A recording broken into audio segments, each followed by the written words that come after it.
नमस्कार, मी कृपा सबका न्यूज अनकट मध्ये आपलं स्वागत करते। आढावा घेऊया देश विदेशातील टॉप 15 घडामोडींचा। काही दिवसांपासून बाबा केदारनाथ मंदिर कधी उघडणार याची चर्चा भाविकांमध्ये सुरू आहे, पण आज महाशिवरात्री दिनाच्या दिवशी शिवभक्तांसाठी आनंदाची बातमी समोर आली आहे। 10 मे रोजी केदारनाथचे दरवाजे उघडणार असल्याची माहिती मिळाली आहे। ओंकारेश्वर मंदिर उखीमठ मध्ये आज ही तारीख घोषित करण्यात आली। शुभ मुहूर्तावर सकाळी 7 वाजता केदारनाथचे दरवाजे उघडले जाणार आहेत।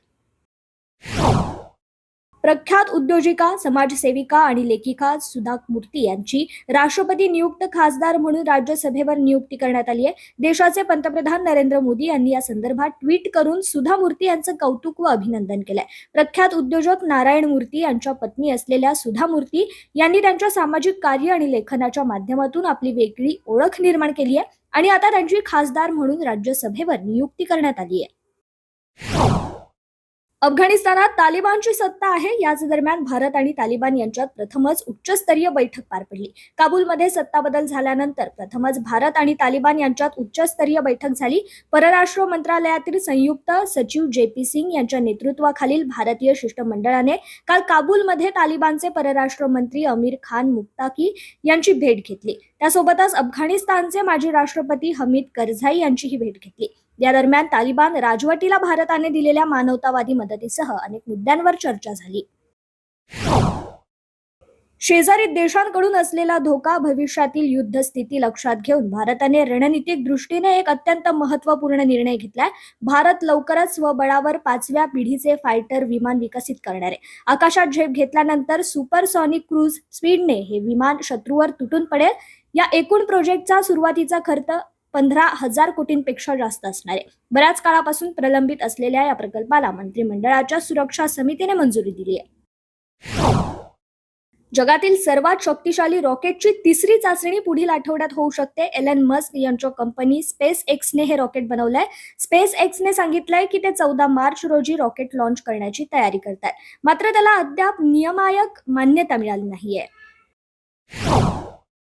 भारताचे चीन सोबतचे राजकीय संबंध तणावाचे झाल्यानंतर 2020 मध्ये भारताने चीनी ॲप टिकटॉकवर बंदी घातली होती। आता अमेरिकेतही या ॲपवर बंदी घालण्याची मागणी होतीये। मंगळवारी अमेरिकन संसदेत खासदारांनी मांडलेल्या विधेयकात चीनी कंपनी टिकटॉक ॲपवर बंदी घालण्याची मागणी करण्यात आली। The protecting Americans from foreign adversary controlled application act मध्ये कंपनीवर चीनी कम्युनिस्ट पक्षाशी संबंध असल्याचा आरोप करण्यात आला आहे आणि या ॲपमुळे देशाच्या राष्ट्रीय सुरक्षेसाठी धोका असल्याचा दावा करण्यात आलाय।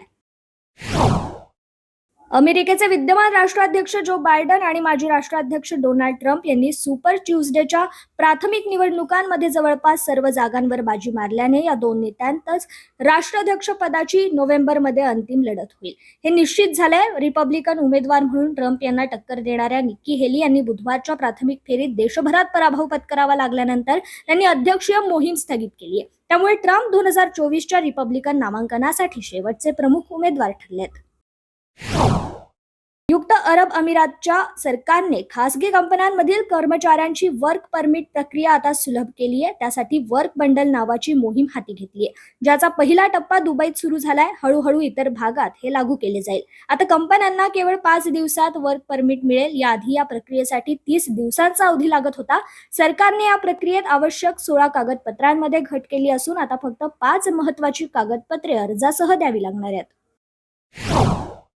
उपराजधानीतील राज्य शासनाच्या प्रादेशिक अंडी उबवणी केंद्रात हजारो कोंबड्यांना बर्ड फ्लूचे संक्रमण झाल्याची धक्कादायक माहिती पुढे आली होती। येथील व जवळपासच्या सुमारे 8,500 कोंबड्यांना मारण्याचे आदेश प्रशासनाने दिले आहेत। या केंद्रातील कुक्कुटपालन केंद्रात बर्ड फ्लूचा उद्रेक झालाय। प्रशासनाने नियमानुसार संबंधित कुक्कुटपालन केंद्राचा 1 किलोमीटरचा परिसर बाधित क्षेत्र म्हणून 10 किलोमीटर पर्यंतचा परिसर निगराणी क्षेत्र म्हणून जाहीर केलाय। नायजेरियामध्ये सर्वसामान्यांची परिस्थिती अत्यंत बिकट झाली आहे। नुकतेच समोर आलेल्या एका प्रकरणात दहशतवाद्यांनी उत्तर नायजेरियातील मुले आणि महिलांसह 200 लोकांचं अपहरण केलंय। अपहरण करण्यात आलेले पीडित महिला हिंसाचारामुळे शेजारील चाडच्या सीमेजवळ लाकूड गोळा करण्यासाठी गेले होते। यावेळी या सर्वांचे दहशतवाद्यांनी अपहरण केलंय। नायजेरियातील संयुक्त राष्ट्राच्या कार्यालयाने ही माहिती दिली आहे।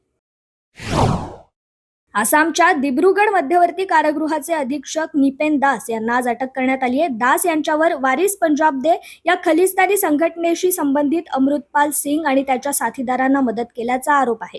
काही दिवसांपूर्वी या कैद्यांकडून स्मार्टफोन, स्पायकॅमसह इलेक्ट्रॉनिक उपकरणे जप्त करण्यात आली होती.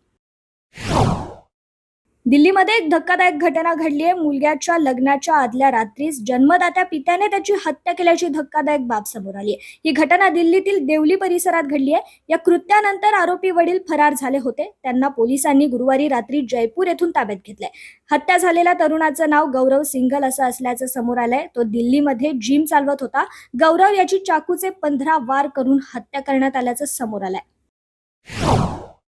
सौदी अरेबियामध्ये शिक्षेची तरतूद अतिशय कठोर आहे. दरम्यान 5 पाकिस्तानींना फाशीची शिक्षा दिल्याचे प्रकरण समोर आलंय. मिळालेल्या माहितीनुसार सौदी अरेबियाच्या अधिकाऱ्यांनी 5 पाकिस्तानींना फाशीची शिक्षा सुनावली आहे. एका कंपनीवर छापा टाकून एका गार्डची हत्या केल्याप्रकरणी ते दोषी आढळले. या 5 जणांची ओळख पाकिस्तानी नागरिक अशी झाली आहे. आज सर्वत्र महिला दिन साजरा केला जातोय. देशात अनेक विविध कार्यक्रम सुद्धा आयोजित करण्यात आले आहेत. अशातच भारताचे पंतप्रधान नरेंद्र मोदी यांनी आज आंतरराष्ट्रीय महिला दिनानिमित्त भारत मंडपम येथे पहिल्या नॅशनल क्रिएटर अवॉर्ड सोहळ्याला हजेरी लावली. या पुरस्कारासाठी 3 आंतरराष्ट्रीय क्रिएटर्स बरोबरच भारतातील 23 क्रिएटर्सना पंतप्रधान मोदींच्या हस्ते पुरस्कार प्रदान करण्यात आलाय.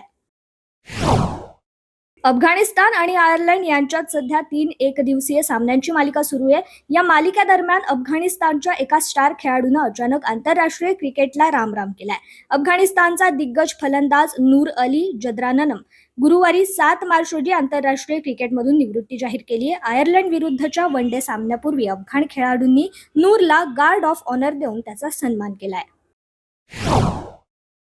टॉप 15 मध्ये इथेच थांबूयात. पाहत रहा न्यूज अँड कट. धन्यवाद.